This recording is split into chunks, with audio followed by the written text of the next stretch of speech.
எக்ஸலில் date data type தான் பார்க்க போகிறோம் இப்போது. இப்போ டேட்டுனா இப்போ நான் ஃபார் எக்ஸாம்பிள் இங்கே ஒரு டேட் கொடுத்துக்கிறேன் 28/6/1998. இப்போ இது ஒரு டேட்டா, உங்களுக்கு இது எந்த சைட் காட்டுது? ரைட் ஹேண்ட் சைடில் தான் காட்டும். நார்மலாக டேட் நீங்கள் கரெக்டாக வேலிடாக டைப் பண்ணிங்கன்னா உங்களுக்கு ரைட் ஹேண்ட் சைடு தான் காட்டும். இப்போ நான் இந்த டேட் வந்து தப்பாக டைப் பண்ணுறேன்னு வச்சுக்கோங்க. ஃபஸ்ட்டு மந்த்து, அடுத்து டே எடுத்துக்கிறேன், அடுத்து இயர் போட்டுக்கிறேன்.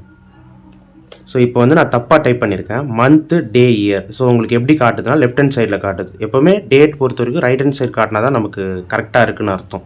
இது எப்படி காட்டுதுன்னா நம்ம சிஸ்டமில் எந்த டேட் ஃபார்மெட் இருக்கோ அந்த ஃபார்மெட்டில் டைப் பண்ணால் தான் உங்களுக்கு அக்செப்ட் பண்ணிக்கும். இப்போ என்னோடய லேப்பில் பார்த்தீங்கன்னா டே ஃபஸ்ட்டு வருது, மந்த்து செகண்ட் வருது, இயர் தேர்ட் வருது. ஸோ இந்த ஃபார்மெட்டில் நான் டைப் பண்ணால் தான் எடுத்துக்கும். அப்போனா நான் ஃபஸ்ட்டு டே டைப் பண்ணிக்கணும் 28, அடுத்து தான் நான் மந்த்து டைப் பண்ணணும். அப்போ தான் எனக்கு கரெக்டாக ரைட் ஹேண்ட் சைடில் இருக்கும். இதுதான் டேட் டேட்டா டைப். இது வந்து எப்படி இருக்குன்னு நீங்கள் செக் பண்ணணுன்னா Ctrl+1 கொடுத்தீங்கன்னா உங்களுக்கு இங்கே தெரியும் இது டேட் டேட்டா டைப்பில் தான் இருக்குது அப்படின்ட்டு.